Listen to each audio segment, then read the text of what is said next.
হতে পারে, এমন হতে পারে যে আপনি ওই যে তাস খেলে না যারা, যে এক একটা গোপন রাখলাম, আমি আমার কোনটা ছাড়বো, কোন কার্ডটা ছাড়বো, এটা আমি কোনটা রাখবো, এরকম হয়তো বা দাবার গুটির মতো বা তাসের গুটির মতো একটা গুটি ছাড়া আর কিছু আমি বলতে চাচ্ছি না। শেখ হাসিনার হয়ে কেউ কেউ জানান দিতে চাচ্ছে যে একদম একটা দল নিষ্ক্রিয় থাকলে, আপনিও জানেন আমিও জানি, দলটা একদম নিশ্চিহ্ন হয়ে যেতে পারে। তো 2 বছর যাবৎ নিষ্ক্রিয় একটা দল হতে পারে, সেখান থেকে তারা চিন্তা করেছে যে এই ধরনের কথা বললে, যে শেখ হাসিনাকে ইন্ট্রিম সরকার এবং বর্তমান সরকার দুইজনেই চাচ্ছে, এটা আপনি হলেও চাইতেন, আমি হলেও চাইতাম, সে শেখ হাসিনা উল্টা ঘোষণা দেয় যে ডিসেম্বরে আসবেন। ওনার আসতে তো দোষের কিছু নাই।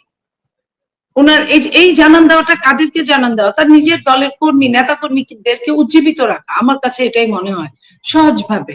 আর আমি এটাকে কূটনৈতিক, হ্যাঁ এটা ঠিক যে যদি দিল্লির এম্বার্গো থাকতো যে উনি কোনো কথা বলতে পারবেন না, তাহলে হয়তো বলতেন না। এখন উনি বলেছেন ফিউচারে কি করবেন। দিল্লি দিল্লি বলেছেন ওনারা জানেন। আপনি খেয়াল করেছেন কথাটা? হতে পারে কেউ কার্ড প্রদর্শন বা দাবার একটা গুটি প্রদর্শন করার মতো। দর্শক সালাম এবং শুভেচ্ছা জানাচ্ছি। আমি আতিক রহমান পূর্ণিয়া, আমাদের পূর্ণিয়া ভিউ চ্যানেলের সমসাময়িক বিষয় নিয়ে আলোচনা অনুষ্ঠান খোঁজ খবরে আমি প্রথমেই জানিয়ে নিই, আমাদের অনুষ্ঠানে জানেন একজন বা দুইজন সম্মানিত অতিথি থাকেন যাদেরকে নিয়ে আমরা সমসাময়িক বিষয়গুলো নিয়ে আলোচনা করি। আজকে আপনাদের সেই অতিথি আমাদের সবার প্রিয় আলোচক, বিশ্লেষক, রাজনীতিবিদ, জাতীয় সংসদের সম্মানিত সংসদ সদস্য যারা নীলুফার চৌধুরী মনি, মনিরবা বিএনপি স্বনির্ভর বিষয়ক সম্পাদক। আপনাকে সালাম এবং শুভেচ্ছা জানিয়ে অনুষ্ঠান শুরু করছি। প্রথম টপিক, একটা ইন্টারেস্টিং ঘটনা ঘটেছে গতকালকে, আপনিও নিশ্চয়ই দেখেছেন। জামাত ইসলামীর আমির এবং বিরোধী দলীয় নেতা তিনি তার বাসভবনে একটা প্রদর্শনী আয়োজন করেছেন, যেখানে 1947 সাল থেকে 2024-এর আন্দোলন পর্যন্ত নানান কিছু ফুটিয়ে তোলা হয়েছে। বাট সেখানে সবচেয়ে যেটা আলোচিত হয়েছে, সোশ্যাল মিডিয়া এবং পত্রপত্রিকাও নিউজ হয়েছে, যে বঙ্গবন্ধু 7ই মার্চের স্বাধীনতার ঘোষণা তারা তুলে ধরেছেন, ফুটিয়ে তুলেছেন। এবং ইন্টারেস্টিং হলো এখানে যে জামাত ইসলামী তো বঙ্গবন্ধুকে স্বীকার করে না বা তার অবদানকে স্বীকার করে না। তাদের যারা তাদের পৃষ্ঠপোষকতায় যারা চলে তারা বঙ্গবন্ধুর ছবি ভাঙে, ভাস্কর্য ভাঙে, ধানমন্ডি 32 ভাঙে, কিন্তু জামাত বঙ্গবন্ধুকে ফুটিয়ে তুলেছে। আবার অন্যদিকে স্বাধীনতার ঘোষক প্রয়াত রাষ্ট্রপতি জিয়াউর রহমানকে তারা ওখানে জায়গা দেয়নি, প্রদর্শনীতে জিয়াউর রহমানের কোনো অবস্থান নেই। এটা খুব আলোচনা হয়েছে সোশ্যাল মিডিয়া এবং পত্রপত্রিকায় নিউজ হয়েছে। আরেকটা বিষয় হলো 71 সালে জামাতের কি ভূমিকা ছিল, এইটা তারা সেখানে ফুটিয়ে তুলে নেই। মানে জামাতের এই বিষয়গুলো মানে আমরা কালকে একটা আলোচনা করেছি আমাদের মতো করে, আপনার কাছ থেকে শুনতে চাই যে একটু কি দ্বিমুখিতা না, স্ববিরোধিতা না, বিষয়টা আসলে কোথায়? ধন্যবাদ আপনাকে, যারা শুনছেন আমার শুভেচ্ছা অভিনন্দন। দেখেন, যাদের 71-এ যাদের নেগেটিভ রুল ছিল তারা ওইখানে গেলে তারা উষ্ঠাগত হবে, এটাই স্বাভাবিক। তারা সীমিত থাকবে, এটাই স্বাভাবিক। তো ওনারা এই এদিক ওদিক করতে গিয়ে সবসময় মনে রাখবেন অপরাধী তার কিছু সাক্ষী রেখে যায়। তো যে কারণে তারা শেখ মুজিবুর রহমান সাহেবকে স্বীকার করুন বা না করুন, 71-কে স্বীকার করুন বা না করুন, এই জিনিসগুলো আসে একদম, তারা তো মানে চরম ভাবে চোখ বন্ধ করে থাকতে পারে না। তো ওইখান থেকে ওই ক্লুটা যে রেখে গেল, ওই ক্লু থেকেই কিন্তু তাদের ওইখানে অনেক কিছুই মানে প্রশ্ন করলে উত্তর দিতে তারা বাউন্ড, বা এড়িয়ে গেলেও কারো দৃষ্টিগোচর হবে না। সেই জায়গায় তারা এই ধরনের কাজ করবে স্বাধীনতাকে নিয়ে। স্বাধীনতায় তাদের কোন রুল ছিল নেগেটিভ, নেগেটিভটা তো তারা বলতে পারছে না, এই জন্য তারা তাদের কোনো রুলই বলে নাই। তো এটা যখন আমি আপনি আরেকজন যখন একই কথা বলি আঙ্গুল তুলে, তখন তারা চুপ করে থাকে। এবং তারা তো এটা বলতে পারে না যে আমরা স্বাধীনতার পক্ষে ছিলাম। তারা কেউ কেউ বলে যে আমার বাবা মুক্তিযুদ্ধ করেছে এই প্রজন্মের, বা আমার দাদা করেছে, এইসব বলে, কিন্তু এগুলা যে ভুলভাল ব্যাখ্যা এটা তো সবাই আমরা জানি। তো সেই জন্য এখানে অবাক হওয়ার কিছু নাই। তারা ওই সময়টাকে তারা মিউচুয়াল করতে পারে না বলে তারা কিন্তু আপনার গণরায়, জুলাই সনদ বলে আপনার সংবিধানটাকে ছুঁড়ে ফেলতে চায়, বাতিল করতে চায়। কারণ ওই সংবিধান থাকলে ওই সংবিধান তাদের অস্তিত্বকে জানান দেয়। তো সেই কারণে তারা ওই অস্তিত্বকে বাদ দিয়ে শুধু জুলাইকে উত্থাপিত করে তারা একটা আইন কানুন দেশ রাষ্ট্র চালাতে চায়। সেইখানে এটা আপনিও জানেন, আমিও জানি, ৭১ বাদ দিয়ে তো কিছুই হওয়া সম্ভব না। এটা তারাও জানে, তারাও যে জানে না তা না, কিন্তু তারা যেহেতু তাদের ভূমিকা নাই, তাদের ভূমিকা ছিল নেগেটিভ ভূমিকা, গৌণ থাকলেও কোনো সমস্যা হতো না, না থাকলেও কোনো সমস্যা হতো না, কিন্তু নেগেটিভ ভূমিকা তাদের, এই কারণটার জন্যই আজকে এই এত তারা যুদ্ধের ভয় দেখায়, তারা দেশ কলাপসের ভয় দেখায়, তারা গণরায়কে না মেনে নিলে অনেক অনেক কিছু হবে, অনেক দূর পর্যন্ত যেতে হবে, এইসব ভয় দেখায়। তো এটা আমাদেরকে বুঝে নিয়েই আমাদের অত্যন্ত সচেতন থাকতে হবে এই জাতিগোষ্ঠীকে, এবং সচেতন থেকে তাদের প্রতিবাদ করে আমাদের অস্তিত্বটাকে টিকিয়ে রাখতে হবে। ৭১ ছাড়া যেমন দেশ না, ঠিক ৭১-এর পরে আরো যা যা হয়েছে, ৭১-এর আগে আরো যা যা হয়েছে সবই কিন্তু অন্তর্ভুক্ত থাকবে।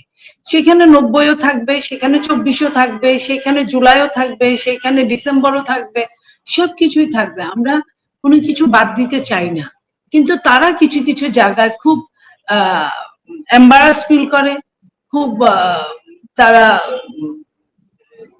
মানে লজ্জা ফিল করে বলেই এই কাজগুলো তারা করে। আর বঙ্গবন্ধুকে রাখা কিন্তু সাথে জিয়াউর রহমানকে অস্বীকার করা, এটা আপনার কি মনে হয়, এটা কি কৌশল তাদের? সেটা তারা একদিকে ওইটা করতে গিয়ে এদিকে হয়তো বা তারা ভুলেই গেছে, অথবা তারা সুকৌশলে আরেকটা আপনার ওই যে তারা যে একটা দাঙ্গা বাঁধাবে, দাঙ্গা বাঁধানোর একটা রাস্তাকে তারা ক্লুটা রেখে গেল, এটাও হতে পারে। তো তাদের কি বলা না বলাতে শহীদ প্রেসিডেন্ট জিয়াউর রহমানের স্বাধীনতার ঘোষণাও যেমন বন্ধ হয়ে যাবে না, এটাও যেমন শেষ করা যাবে না, তার যুদ্ধ, তার অবদান এই রাষ্ট্রের জন্য, তার রাষ্ট্র পরিচালনায় যে অবদান এই রাষ্ট্রের জন্য, এগুলো কোনো কিছুকেই ছোট করে দেখার কোনো অবস্থা নাই। আমি শুধু এটুকু বলবো, যারা শহীদ জিয়া রহমানকে ছোট করতে চায় তারা প্রকারান্তরে নিজেকেই ছোট করে, এই জাতিকে ছোট করে, এই দেশটাকে ছোট করে। অবশ্য তারা এই দেশটাকে এখন পর্যন্ত ধারণ করতে পারে নাই, তারা দখল করতে চায়, ধারণ করতে চায় না। ধারণ করতে চাইলে আমাদের কোনো দুঃখ থাকতো না। যদি তারা সত্যিকার ধারণ করতো তাহলে তারা তাদের এক্সকিউজের পাশাপাশি এটাই আমি বলতে চাচ্ছি যে যারা শহীদ প্রেসিডেন্ট জিয়াউর রহমানকে ছোট করতে চায়, প্রকারান্তরে তারা জাতিকে ছোট করে, দেশকে ছোট করে এবং নিজেকেই ছোট করে। এটাই আমার। পরশুর আগের দিন, মানে দুদিন আগে জামাতের আমি বলেছেন যে প্রয়োজন হলে আমরা এখন সরকার পতনের আন্দোলনে নামবো, আপনারা দেশ চালাইতে না পারলে চলে যান, আমরা জুলাই সনদের অধীনে এই দেশ পরিচালনা করবো। ৬ মাস হয়নি এখন সরকারের, কয়েকদিন বাকি আছে। এই সময়েই সরকার পতনের আন্দোলন বিরোধী দলের, আবার তো আমরা শুনি যে একটা সমঝোতার সংসদও চলে। বিষয়টা আসলে কি, মানে এর মধ্যে থেকে কি আরো কিছু? আসলে তাদের কার্যকলাপ, আপনি প্রথম থেকে তাদের এই জামাতে ইসলামীর কার্যকলাপ, তারা যা বলে তা করে না, আর যা করে তা বলে না, এবং তারা সব সময়ের জন্য ডাবল স্ট্যান্ডার্ড মেনটেন করে। মানুষ হয়তো কিছু সময়ের জন্য মেঠো বক্তৃতা এক ধরনের মেনটেন করে, তারা সবকিছুতে, তারা সামনাসামনি দেখা হলে মনে হয় তাদের মতো ভালো আর কেউ নাই, তাদের মতো ভালো চাওয়ার মতো মানুষ আর কেউ নাই। তারা সংসদে একরকম কথা বলে, আমরা সব সময় আপনাদের পাশে আছি, থাকবো, যাতে এই সংসদ ভালোভাবে চলে আমরা দেখবো। আবার ঠিক ওই মুহূর্তে বাইরে যারা থাকে তারা বলে এই করবে সেই করবে, তারা সরকার চালাতে দিবে না, দেশ চালাতে দিবে না। এই কথাগুলোতে আসলে মানে এতদিনের নষ্ট হয়ে যাওয়া গণতন্ত্রটা যখন একটা লাইনে আসছিল, একটা পথে আসছিল, তখন যদি এই ধরনের কথা বলে, তারা এই দেশের কতটুকু গণতন্ত্র চায়, তারা এই দেশটা ভালো থাকুক কতটুকু চায়, এটা নিয়ে আমাদের সন্দেহ আছে, এবং আমরা মনে করি সাধারণ জনগণেরও সন্দেহ আছে। এই প্রসঙ্গে সবশেষ ইস্যু যেটা আমার, সেটা হলো যে প্রধানমন্ত্রী তারেক রহমান তিনি হেফাজতে ইসলামের আমিরের সঙ্গে দেখা করতে হাটাজারি যাচ্ছেন, আজকে অলরেডি থাকার কথা সেখানে। সোশ্যাল মিডিয়া এবং কোথাও কোথাও এই আলাপও আছে যে জামাত ইসলামীকে মোকাবেলার জন্য সরকার হেফাজতকে কাছে টানতে চায়, আসলে কি ব্যাপারটা এরকম? দেখেন, জামাত ইসলামীকে মোকাবেলার জন্য হেফাজতকে কাছে টানতে চায়, এটা মনে হয় ঠিক না। তারেক রহমান সাহেব বলেছিলেন, আপনার মনে আছে, যে ইলেকশনের পরে পরেই যারা আমাকে ভোট দিয়েছেন, যারা আমাকে ভোট দেন নাই এবং যারা ভোট দিতেও যান নাই, আমি সবার প্রধানমন্ত্রী, আমি সবার জন্য কাজ করব। তো সেইখানে হেফাজতে ইসলাম একটা বড় সংগঠন, রাজনৈতিক সংগঠন না হলেও একটা ইসলামিক, সত্যিকার অর্থে ইসলামিক সংগঠন হিসেবে অনেক বড়। তাদের সারা বাংলাদেশ ব্যাপী বিভিন্ন ভাবে কওমি মাদ্রাসাগুলো আছে, হ্যাঁ, যেখানে মানে মেইনলি শিক্ষায় শিক্ষিত করে, চেষ্টা করে গরিবের বাচ্চাদেরকে। তো তারা তারা তো আসলে মানে জামাত ইসলামের মতো না। জামাত ইসলাম যেমন ইসলাম নাম দিয়ে অনইসলামিক কাজগুলো করে করে কখনো কখনো। তারা তারা বেহেশত দুজকের টিকিট বিক্রি করে, তারা আপনার তাদের সঙ্গে গেলে বেহেশতে যাওয়া যাবে বলে, এগুলো তো ইসলাম কখনোই বলে নাই। ইসলাম কখনোই বলে নাই আপনি অনেক ভালো লোক, আমি অনেক ভালো লোক, কিন্তু আমি সত্যিকার অর্থে বেহেশতে যেতে পারবো কিনা, আমি কোনো মনের অজান্তে বা জানতে কোনো অপরাধ করেছি যে অপরাধ ক্ষমার অযোগ্য কিনা, সেটা আমি হয়তো জানি, হয়তো জানি না, যেটা সৃষ্টিকর্তা জানেন। তো সেইটাই আমার বেহেশত দুজকটা ডিপেন্ড করে সৃষ্টিকর্তার উপর। কিন্তু তারা এটা বুঝায় তাদের সঙ্গে চললে, যেটা ইসলামে একদমই নিষেধ, তাদের সাথে চললে বেহেশতে যাওয়া যাবে, এই কথাটা তারা অহরহ বলে। তারা বেহেশতের দুজকে টিকিট সেল করে, এই কথাগুলো বলে, ভোট দিলেই বেহেশতে যাওয়া যাবে, তাদেরকে ভোট দিলেই। তো এইটা কিন্তু হেফাজত করে না, হেফাজত এরকম ভুলভাল ব্যাখ্যা দেয় না। যে কারণে আমরা মনে করি যে ইসলাম বলতে যদি কিছু বোঝায়, যে ইসলামিক সংগঠন, দল না, ইসলামিক ভাবে তারা ঐক্যবদ্ধ, আমরা হেফাজতকে বুঝি। তো এত বড় একজন রাষ্ট্রপ্রধানের কি কাজ, যেখানে যেখানে বড় কোনো কিছু তাদেরকে দেখভাল করা, ছোট যারা তাদেরকে দেখভাল করে বড়র সাথে মিলিয়ে দেওয়া, অথবা রাষ্ট্র তাদেরকে আলাদা তদারকি করা, এই কাজগুলোই তো রাষ্ট্রপ্রধানের প্রাথমিক দায়িত্ব। তো উনি প্রাথমিক দায়িত্ব পালন করতে গেছেন, আর কিছুই না। ভিন্ন প্রসঙ্গে যাই, সেটা হলো আমি গতকাল থেকে দেখছি বাংলাদেশের নিউজ পেপার, আমি যদি নাম ধরে বলি, প্রথম আলো, আজকে দেখলাম যুগান্তর, গতকালকে বাংলা ট্রিবিউন, তারপরে মানব জমিন, সবাই নিউজ করছে যে শেখ হাসিনা 5ই আগস্টের যে বক্তব্য, দিল্লি থেকে যে প্রেস কনফারেন্স, সেটার সূত্র ধরে নিউজ হচ্ছে যে বাংলাদেশ ভারত কি শেখ হাসিনা কেন্দ্রিক নতুন কোন টানাপোড়েনে পড়লো কিনা, ঢাকা দিল্লির মধ্যে নতুন কোন টানাপোড়েন তৈরি হলো কিনা। আপনার কি মনে হয় ইস্যুটাতে? ইউনূস আমলে আপনি জানেন যে দিল্লির সাথে আমাদের সম্পর্ক খুব খারাপ ছিল, এখন নির্বাচিত সরকারের সময় সেও কি কোনো টানাপোড়েনের ইঙ্গিত, যেটা পত্রপত্রিকা, মেইন স্ট্রিম পত্রপত্রিকা বিশ্লেষণ করছে? আমার কাছে এটার সঙ্গে টানাপোড়েনের কোনো সম্পর্ক মনে হয় না, এই কারণে যে রাজনীতি একটা অন্যরকম জিনিস এবং কূটনীতি একটা অন্যরকম জিনিস, যদিও রিলেটেড রাজনীতি এবং কূটনীতি। আমি এটাকে, সৈনিক চালটাকে আমি কখনোই মন্ত্রী বা রাজার চাল মনে করি না, যে এতে রাজা কুপকাত হয়ে যাবে। গুটি আপনার যতগুলো থাকা সবগুলোই ঠিক আছে, কোনোটাই খোয়া যায় নাই। সো সৈনিকের মতো চালাচালি হবে, এটাই স্বাভাবিক। মানে আমি একটু বুঝতে চাই মনিয়াপা, যেমন দিল্লি তো পরিষ্কার করে দিয়েছে, আনুষ্ঠানিকভাবে পরিষ্কার করে দিয়েছে যে তারা নিজেরা শেখ হাসিনাকে ফেরত দিবে না, বাংলাদেশ সরকার যেভাবে প্রত্যার্পণ চায় সেভাবে দিবে না।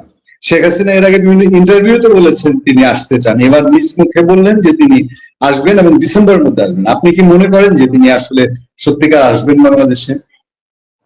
আমি আপাতত এটা মনে করি না, কারণ আমি শেখ হাসিনাকে এত বোকা মনে করি না। আপনার খেয়াল করেন, যখন 75-এ তার বাবার বা পরিবারের দুর্ঘটনা ঘটলো, উনি প্রায় 6 বছর দেশান্তরী ছিলেন। তারপরে উনি কিন্তু চ্যালেঞ্জ দিয়ে আসেন নাই, উনি আসার ইচ্ছা প্রকাশ করেছেন, এবং সেই সময় শহীদ প্রেসিডেন্ট জিয়াউর রহমানের শাসনামল ছিল। উনি, শহীদ প্রেসিডেন্ট জিয়াউর রহমান, উনাকে বহুদলীয় গণতন্ত্রের একজন প্রবক্তা হিসেবে গণতন্ত্রটা প্রাতিষ্ঠানিক রূপ লাভ করুক বলেই উনাকে আসার জন্য ওয়েলকাম করেছিলেন, বলেই উনি আসতে পেরেছিলেন। তো আজকে যেটা, সেই দিন কিন্তু ওনার কোনো এলিগেশন ছিল না, ওনার নামে কোনো মামলা ছিল না, ওনার নামে কোনো হুলিয়া ছিল না। আজকে যেটা আছে তার নামে হুলিয়া আছে, তার মার্ডার কেসের মামলায় তার ফাঁসি আছে, তার যাবজ্জীবন আছে। তো এই এতগুলো আপনার শাস্তিকে মাথায় নিয়ে কোনো আলোচনা ছাড়া একজন রাষ্ট্রপ্রধান হুট করে দেশে ঢুকে পড়বে, এটা আমি এত কাঁচা বিশ্বাস করতে চাই। আপনার সংলাপ ভীষণ কাঁচা। আপনাদের মধ্যে কি কোনো আলোচনা হওয়ার কোনো সম্ভাবনা আছে, যেহেতু দুইটাই বড় শক্তি আওয়ামী লীগ এবং বিএনপি, আপনি কি কোনো সম্ভাবনা দেখেন ভবিষ্যতে যে দুই পক্ষের মধ্যে, শক্তিশালী দুই পক্ষের মধ্যে কোনো আলোচনা হতে পারে? ভবিষ্যতের কথাই বলবে। ভবিষ্যতের এখন যেহেতু রাজনীতিটা নিষেধাজ্ঞা দেওয়া আছে, এটা আইনের অধীনে আছে, আইন কি বলে আগে দেখি, তারপরে তাদের সাথে কথা বলতে গেলে তো অবশ্যই আপনার ওই নিষেধাজ্ঞাটা তুলে নিতে হবে, নইলে একটা সরকার কখনোই পারে না ইল্লিগ্যাল কোনো কিছুকে জানান দিয়ে কথা বলতে। জি, মূলত আমার সবশেষ প্রসঙ্গ সেটা হলো, আপনারা একটা সমালোচনার মুখে আছেন, যদি নিরপেক্ষভাবে বলি। সমালোচনা হলো, আওয়ামী লীগ সরকারের সময় আওয়ামী লীগ আদালতের কাঁধে বন্দুক রেখে জনাব তারেক রহমানের বক্তব্য মিডিয়ায় প্রচার করতে দিত না। তখন আপনারাও সোচ্চার ছিলেন, অনেকেই আমরা যারা সমালোচনা করতাম সোশ্যাল মিডিয়ার কথা, মেইনস্ট্রিম মিডিয়া আমরা পারিনি, আমাদের হাত পা বাধা ছিল, মেইনস্ট্রিম মিডিয়া আমরা কোনোভাবেই তারেক রহমানের বক্তব্য প্রচার করতে পারিনি। এখন এসে একই দোষে যদি আপনাদেরকে দোষী করি যে আপনারাও আদালতের ঘাড়ে বন্দুক রেখে শেখ হাসিনা বক্তব্য প্রচার করতে দিচ্ছেন না, তাহলে পার্থক্যটা কোথায় রইল? আমাদের সময় বিএনপি কিন্তু আপনার নিষিদ্ধ কোনো দল ছিল না, স্থগিত কোনো দল ছিল না। তো এটার সাথে ওটা কিন্তু যায় না। আমাদের নেতাকে জবরদস্তি করে বিদেশ পাঠানো হয়েছিল, সেইখানে আমাদের নেতা সেইখানে ভার্চুয়ালি কথা বলতে চেয়েছেন এবং বলেছেন। দুই একটা টেলিভিশন যখন তাকে দেখিয়েছিলেন, সেই টিভি গুলো বন্ধ করে দেওয়া হয়েছিল এবং সেই আপনার প্রেস মিডিয়া, ইলেকট্রনিক মিডিয়াকে এত ভয়ভীতি দেখানো হয়েছিল যে তারা দেখাতেন না আমাদের নেতার বক্তব্যকে বা কোনো অনুষ্ঠানকে।